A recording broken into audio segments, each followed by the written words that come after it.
مرد عورتوں پر حاکم ہیں، اس لیے کہ اللہ نے بعض کو بعض سے افضل بنایا ہے، اور اس لیے بھی کہ مرد اپنا مال خرچ کرتے ہیں۔ تو جو نیک بیویاں ہیں وہ فرمانبردار ہوتی ہیں،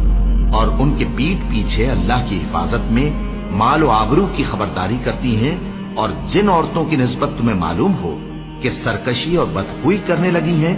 تو پہلے ان کو زبانی سمجھاؤ، اگر نہ سمجھیں تو پھر ان کے ساتھ سونا ترک کر دو۔ اگر اس پر بھی باز نہ آئیں تو زد و کوب کرو،